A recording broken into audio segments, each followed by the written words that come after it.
नमस्कार प्यारे भाइयों बहनों, गुड इवनिंग। कैसे हैं आप लोग। 18 अगस्त को एमपीईएसबी ने एक विज्ञापन निकाला था। मध्य प्रदेश में एक भर्ती आई थी, समूह 3 उपयंत्री की, अर्थात इंजीनियर्स की भर्ती होनी थी।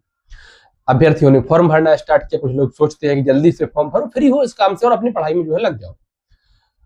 25 अगस्त को ईएसबी के द्वारा बताया गया कि भाई हमसे कुछ विभागों ने कहा है कि अगर आप इंजीनियर्स की भर्ती कर रहे हैं तो कुछ इंजीनियर हमारे लिए भी भर्ती कर दो। इसलिए हम इस विज्ञापन को निरस्त करते हैं और अति शीघ्र नया विज्ञापन जारी किया जाएगा। सुखपुकार थी कि पद जो है अगली बार बढ़कर आएंगे, तो क्लियर हो। आपको जानकर आश्चर्य होगा, आज 27 अगस्त है और नया विज्ञापन आ चुका है। तो आज के इस वीडियो में अपन नए विज्ञापन से संबंधित जरूरी चीजें देखेंगे। फॉर्म जो पहले भर चुके थे उनसे क्या उनको दोबारा भरना पड़ेगा, साथ ही साथ ऐसे अभ्यर्थी जो इस भर्ती से जुड़े हुए नहीं है, आप एमपीएसआई का इंतजार कर रहे हो या फिर आप एमपी कांस्टेबल का इंतजार कर रहे हो, तो भी यह खबर आपके लिए मायने रखती है।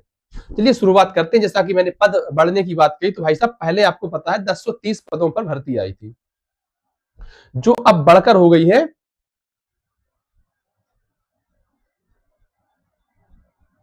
1700।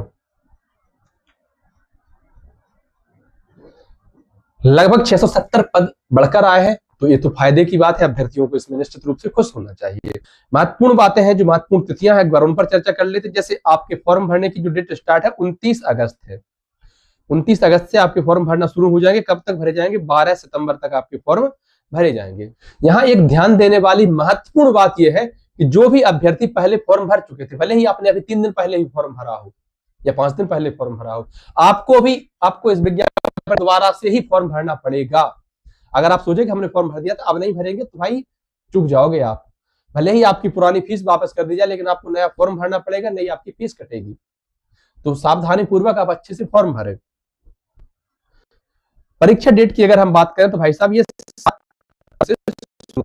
आपको आश्चर्य होगा जानकर, परीक्षा कब से शुरू है? 7 अक्टूबर से। देखो 18 को विज्ञापन आया था, 25 को निरस्त कर दिया था, 7 दिन गए। जो परीक्षा की डेट बढ़ी वो सिर्फ 1 दिन बढ़ी। पहले ये परीक्षा जो थी वो आपकी मंगलवार से शुरू होनी थी, जो अब बुधवार से शुरू होनी है। तो बहुत ज्यादा अंतर नहीं है। जो कि मैंने कहा कि आप किसी अन्य भर्ती का भी इंतजार कर रहे हैं तो भी यह खबर आपके लिए महत्वपूर्ण है। वो ऐसे ही है। ईएसबी अपने लगभग पूरे शेड्यूल के साथ चलने का प्रयास कर रहा है। तो आने वाले समय में जो कहा गया है एसआई और कांस्टेबल भर्ती का, उसका विज्ञापन भी आपको बहुत जल्दी देखने को मिल सकता है। फिर मैं तो कहता हूं कि एक आध हफ्ते में ही आपको विज्ञापन देखने को मिल सकता है। तो आप समझ गए कि 1030 पद थे, जो अब 1700 हो गए हैं। फॉर्म भरने की डेट ये रही। अभ्यर्थियों को दोबारा से ही फॉर्म भरना पड़ेगा, सभी अभ्यर्थियों को। बात अगर हम इसकी योग्यता की करें तो देखो योग्यता अलग अलग है। ऐसे ही मान लो, जैसे ये लिखा पोस्ट कोड 4 सीधी भर्ती प्रयोगशाला तकनीशियन, इसको देख दो। कार्यालय प्राचार्य रानी फूलकुंवर पॉलिटेक्निक महाविद्यालय मंडला। तो इसके लिए योग्यता क्या मांगी है? किसी मान्यता विश्वविद्यालय इंजीनियरिंग,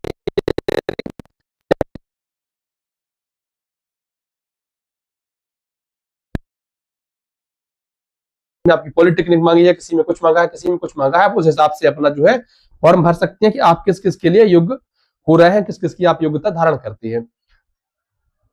ये रहा आपका सिलेबस।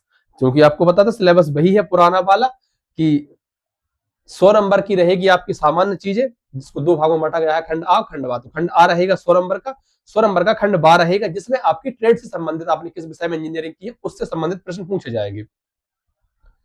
ट्रेड पर आधारित प्रश्न रहेंगे आपके, 100 प्रश्न रहेंगे। और ऐसे ही सामान्य ज्ञान हो गया आपका, सामान्य हिंदी हो गई, सामान्य अंग्रेजी हो गई, सामान्य गणित, तार्किक योग्यता अर्थात रीजनिंग, सामान्य विज्ञान और कंप्यूटर विज्ञान, इन 7 चीजों से भी 100 प्रश्न आपसे पूछे जाएंगे। और इसमें 0.25 की माइनस मार्किंग भी होनी है, 0.05 की आपको माइनस मार्किंग, ऋणात्मक मूल्यांकन भी देखने को मिलेगा। तो इन चीजों के लिए तैयार रहे, अच्छे से तैयारी करें। आपको बहुत बहुत शुभकामनाएं। जो भी अभ्यर्थी अन्य किसी भर्ती का इंतजार कर रहे हैं, तो आपकी भी मनोकामना जल्दी पूरी होगी। जल्दी ही विज्ञापन आएंगे। वीडियो अच्छी लगी हो, जानकारी पसंद आई हो तो वीडियो को लाइक कर दें, अन्य जरूरतमंद साथियों तक साझा कर दें। चैनल पर नए हो सब्सक्राइब कर दें।